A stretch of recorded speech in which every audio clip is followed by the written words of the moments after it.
I'm getting ready to run for my future. My pension's already. You're only 20 now. No. I mean, Why? pensions run for the future. So much pressure. Thank you. 2019 at number one You see Lagos me. 10-kilometer round with music, Send me free mad treats. fun. Free treats. Alright. Excuse me. Free treats. Best friend. Any cast my company. Calm down. The run for the future is absolutely free. NG Apapara. www.arnffuture.com/rft. Let's say NG. Let's say NG. What's Ghana? GHT. Make I borrow your phone. The Run for the Future is refreshed by Nestle Pure Life and supported by Nescafe, Uber, and Redcare. ARN Pensions. Tomorrow is looking good. From Nigeria. With critical focus on the Nigerian economy, we see the Alright, bigger guys, we're picture. going live. Studio is live. Studio silence. Business Express on Smooth 98.1.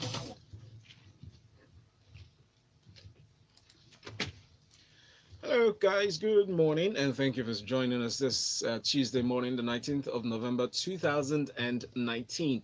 Welcome to Business Express 981. My name is Valentine Ohu, and I'm your host. Rotis is away on vacation. He's going to be back on the 2nd of December, although I hate him for that, but it's something he has to do. He has to rest. Join me as we welcome the three horsemen are complete in the studio. I felt a bit overwhelmed at the start that they all rushed into the studio this early, but we'll be fine. We have Christian, we have Bola, and we have One Day. Good morning, gentlemen. Good morning, Lagos. Morning, Lagos. Welcome. All baritone. All right, so let's start with the stock market performance from Friday to Monday. We saw the biggest jump in the stock markets in 6 months, with the all share index posting at 1.91% gain on Friday. And then yesterday, the market returned to the negative ways by dropping 0.6%. Some are saying the Central Bank of Nigeria's almost restriction strategy is bearing fruits by pushing investors to equities markets, while others are saying that Friday's stock market performance was a dead cat bounce. What is that slogan implying? Like, what's dead cat bounce a slogan for? Okay, The code word, the code name. yeah, it's one of the terminologies in finance, for especially in the stock market. So it's a temporary recovery from a prolonged decline or a bear market. So what we've seen in the towards the end of last week was a recovery of the market from a prolonged period of downward decline. In fact, a lot of people have lost confidence in the stock market because of the long period of drop in the performance of the market. Some attributed the recovery to bargain hunting, having seen the price of most of the equity instrument in the market gone significantly down beyond their real intrinsic value. Bargain hunter went into the market and took position in the market. But why some people attributed it to the impact of the CBN policy that barred Nigerian investors from participating in the OMO market, restricting the participation to both banks and also foreign investors. I think it's a combination of both, because again, what that implies is investment that would ordinarily have gone into OMO market are now available to be channeled into the fixed to the stock market.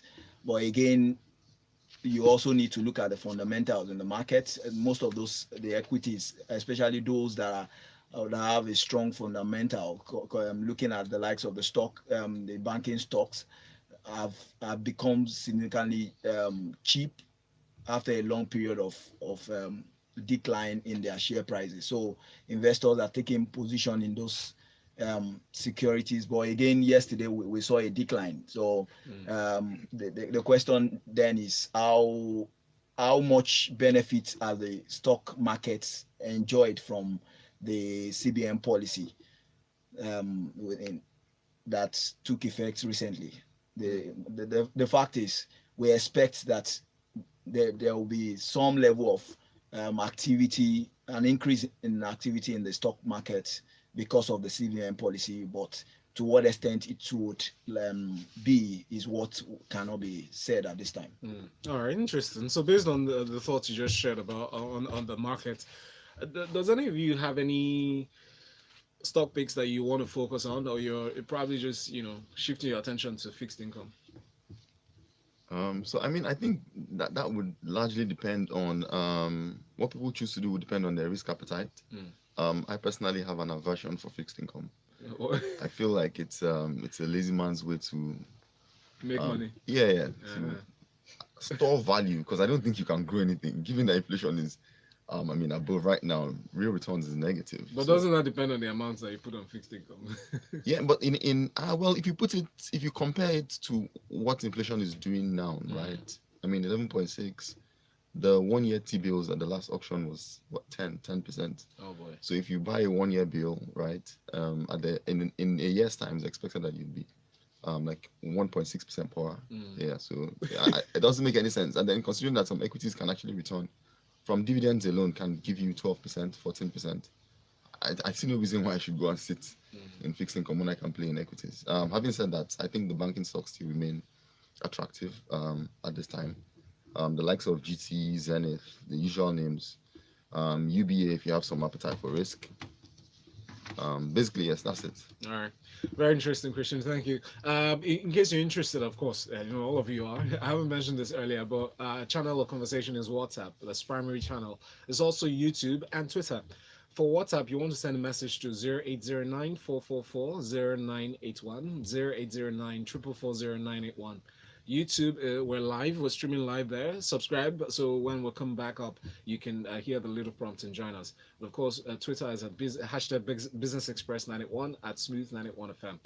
This message from Dotun on WhatsApp, it says, what securities are currently moving the market? This is a question. It's basically the banking stocks, right? Across other sectors, we saw some activities, names that I typically wouldn't recommend. Is this safe Valentine to No. I mean, so there's this saying that a rising tide lifts all boats. Yeah. So at this time, it's typical to see stocks with not fantastic fundamentals actually also rise. I wouldn't recommend any of those ones, but I think it's safer to stay with the banking names where there's some healthy amount of liquidity and fundamentals are still more or less for the tier ones especially. I think it's not like, for me, it's an issue of having a strategy. You can diversify your portfolio. Not necessarily they have to put everything in banking. The other sectors that are good.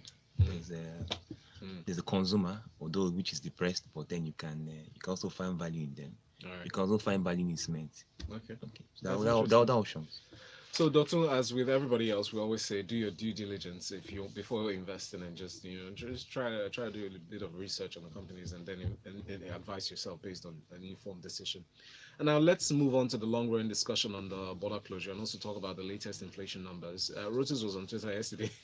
He was involved in a long debate with people who supported or opposed the border closure, but figures show that is actually contributing to inflation. I saw a new report this morning that alluded to the fact that border closure, the increase in prices of goods and services, which we know is a direct effect of that, really is adding to this problem. And we saw this coming, right? Yeah, we saw it coming, but the issue there is they said no pain, no gain. I guess this is the pain part that we have to, Nigerians So have to. what you're saying is what we're experiencing right now. But How we're shouting we've is been in initial pain paragraph. for some time. We've been in pain for a long time. I know I've been in pain for a while. First of all, I think in 2016 we faced our own FX crisis. Yes. And they entered recession. Now it's border closure. These things have been, I don't know, but like I said earlier, no pain, no gain. Probably the other, not like the border is all that close. The other options, there's a seaport. You can take use of it, although the freight rate to go to for entire Africa is usually very high compared to if you're even shipping from, let's say, Apapa or Tinkan to Europe. You said the difference is around $500 or thereabout, or $300. So I think these are the kind of things that government should look into, looking for how to reduce all this burden and reduce the freight rate price so that things will be easy to I ease like business. that you mentioned 2016, how you took us back. We went back to that year. We saw the FX crisis and everything. Money crash was a bit depressing moment for a lot of people. Yeah, But this is happening again. Why most people are feeling quite averse to this move, not pessimistic about how it's going to bring solutions, is because largely enough it's exposed the inadequacies of the custom services in Nigeria, right? At the borders, the Tribune reports that foreign rice is still making its way to Sokoto, and that really is calling into question the effectiveness of the custom. Which is really the point. I wanted to throw this in, asking him, because the point he has made is no pain, no gain. That presumes that there's Yes, gain down the line. Down the line. Yeah, exactly. Maybe he wants to share that with us. No, I mean, but clearly, we're going through a tunnel. We don't know if it's a tunnel or if it's a ditch. Exactly. I think it is a ditch. That's what I think. No lights, Because no lights at again, the end, right? we are comparing ourselves to economies that have done similar things. Those things have been deliberate, putting in place measures that will take them out eventually. But for me, I think we are only being we are not being strategic in what we are doing. So Tribune is saying to us that foreign rice are still here. So what you've done is you've closed the borders, encouraged people to take advantage of your inefficiencies, and people are being ripped off. Inflation is on the upward trajectory, and there's no relief in view. It is not that we are actually solving a problem, as it were, because today people will tell you that even the local rice, the so-called local rice that the government seems to be encouraging, you can ask women, they will tell you that in terms of the quality of what the local producers are churning out is not at the level that you expect them to be. And again, we don't have the capacity to take care of our local consumption. So there's that gap there, and for which foreign rice are feeling.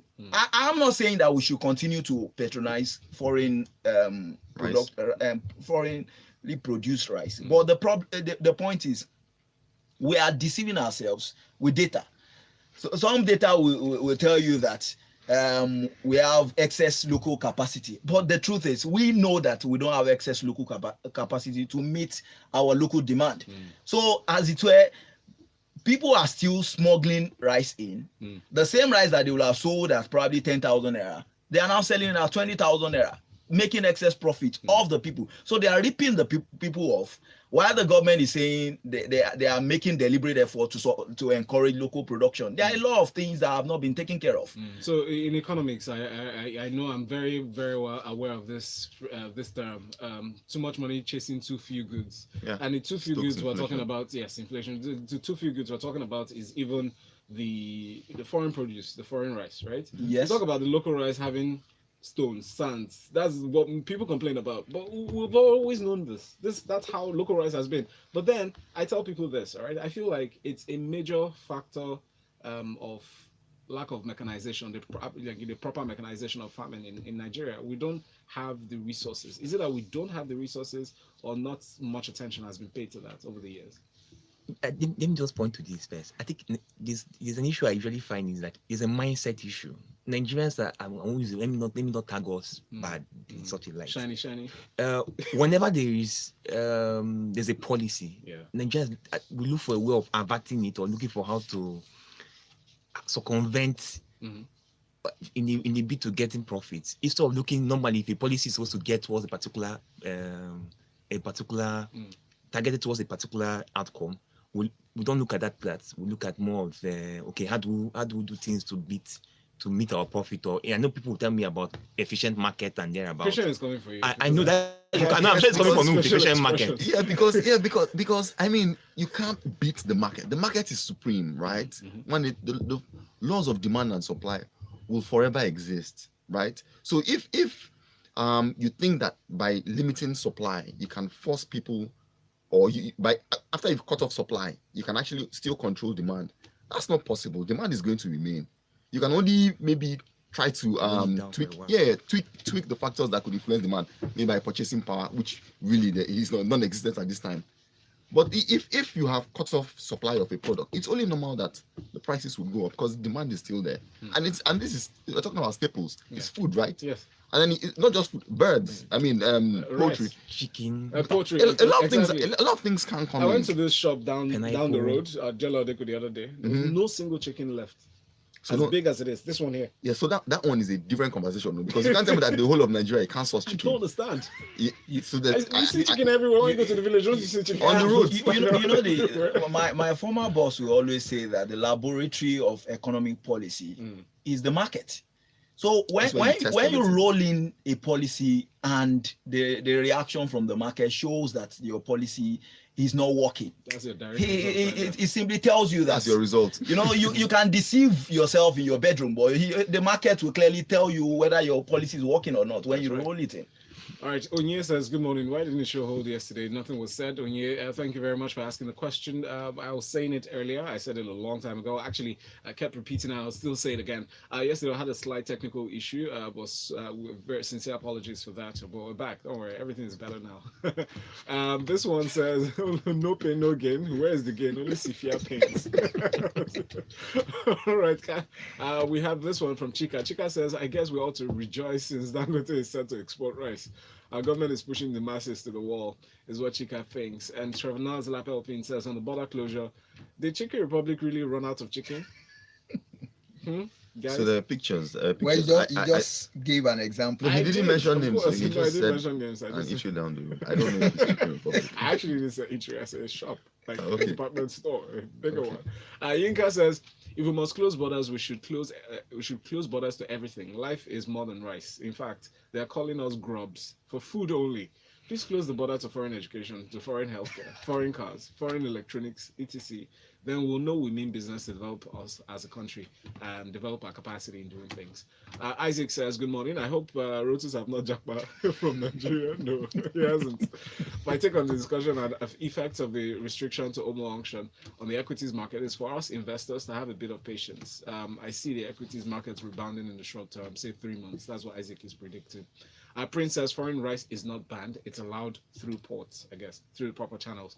Yinka says our lack of value for human beings or human lives is the reason why the government never ensured the good quality of local foods is adhered to. This is not on them, it's on us. Or rather, this is on them, not on us. Just like the federal government wanting to remove subsidy while they did not fix the refineries. Who does that? Local rice is not worthy of our stomach, so we got to close the borders. And Princess says, border closure, it's only closed by mouth. People are going in and out smuggling things into the country. If you want to be sure, go through transport terminals of buses that ply the borders. You'll see things with your eyes. With 1 minute left on the show, let's touch very quickly on this AMCON acquisition, Asset Management Corporation of Nigeria. The Nation is saying that multinational consulting firm Ernst & Young, the CBN and NDIC, that's the Nigeria Deposit Insurance Corporation, are all calling for AMCON to be liquidated. Why are they holding this position? Who's angry? Oh well, I think when AMCON was created, they had a 10-year life. So their sunset date is 2021. July 2021. So I think they are saying the obvious. Although some people are speculating that they may extend the life beyond the 10-year window, because I'm not sure they've actually achieved the objective. But the question is, are they on the path to achieving the objective? I think that's a question for the institution to What was the answer. primary objective of AMCON? So it's more or less to buy non-performing assets Mhm. of banks and then look for easy way out of, so that banks don't take the hit in full effect, Okay. and then look for better way of disposing it and getting profit out of it. If any. Profit. I would like to say that I would think that AMCON is successful. I would consider this thing to have been successful if those who were involved in, in the rackets Yes. of giving, both those who gave and those who received loans and didn't pay back, if they are held accountable. Okay. Because really, I mean, when the thing happened in the banking sector, a lot of people were thrown out of jobs, right? And the economy as a whole reeled from the effects for over 2 years. Yeah. And then now you bring up some kind of establishment to take out these toxic assets, and then some of these bank CEOs and the borrowers were given a soft landing. Yeah. And now telling me that taxpayers should use And their. those who lost their jobs. Then nothing has happened to Exactly. them. So I don't think this is successful. So For me, it should not even extend anything. Let's just. Thank you very much, take it as Inka. it I is. hope we've answered your question. Special thanks to this gentleman, Bolarinwa, Christian, and Wande, three horsemen indeed. You guys have been awesome. Please continue this conversation on social media. Use that hashtag BusinessExpress981. And this is Smooth 98.1. Business Express. Thank you, Martin. Lotus. Why you 98.1. That makes sense now. I'm confused. That I'm going to contest in the election. So Amplon has taken over not well-run business is now being taken over. It's all over.